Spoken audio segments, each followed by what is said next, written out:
పూరా local. BC రిజర్వేషన్లకు సంబంధించిన ఆర్డినెన్స్పై విస్తృతంగా చర్చ జరుగుతోంది. దీనిపై గవర్నర్ జిష్ణుదేవ్ వర్మ కీలక సమావేశం నిర్వహించారు. రాష్ట్ర ప్రభుత్వ అడ్వకేట్ జనరల్ సుదర్శన్ రెడ్డితో పాటు మరికొందరితో ఆయన భేటీ అయ్యారు. ఈ సందర్భంగా ఆర్డినెన్స్కు సంబంధించిన కొన్ని కీలక ప్రశ్నలు గవర్నర్ వేసినట్టు తెలిసింది. ఈ ఆర్డినెన్స్ను జారీ చేసే అధికార పరిధి రాష్ట్ర స్థాయిలో ఉందా, న్యాయపరంగా ఇది నిలుస్తుందా అని ప్రశ్నించినట్టు సమాచారం.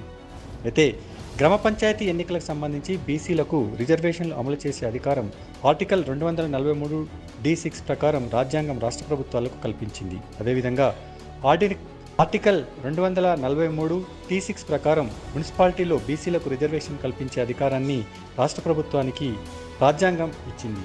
రాజ్యాంగం కల్పించిన ఈ అధికారాల ప్రకారమే రాష్ట్ర ప్రభుత్వం ఎంపిరికల్ డేటా ఆధారంగా రిజర్వేషన్లు కల్పిస్తుందని, రాజ్యాంగం ప్రకారమే ఈ ఆర్డినెన్స్ ఉందని అడ్వకేట్ జనరల్ స్పష్టం చేసినట్టు సమాచారం.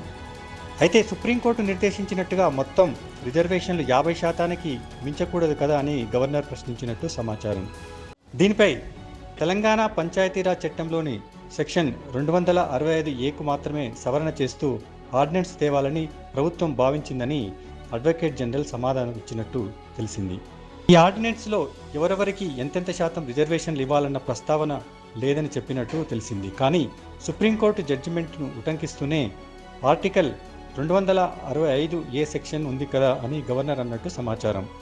అయితే ఆర్డినెన్స్ వచ్చాక మాత్రమే ఎంత శాతం రిజర్వేషన్లు అనేది జీవో ద్వారా ఇస్తారని, అంతవరకు సుప్రీంకోర్టు తీర్పును కూడా ఉల్లంఘించినట్టు కాబోదని ప్రభుత్వ న్యాయ నిపుణులు చెప్పినట్టు తెలుస్తోంది. మరోవైపు ఈ ఆర్డినెన్స్ వ్యవహారంపై గవర్నర్ మరికొందరు న్యాయ నిపుణులతోనూ మాట్లాడుతున్నట్టు సమాచారం. అన్నింటినీ పరిగణలోకి తీసుకున్నాకే ఆయన దీనిపై నిర్ణయం తీసుకునే అవకాశం ఉంది.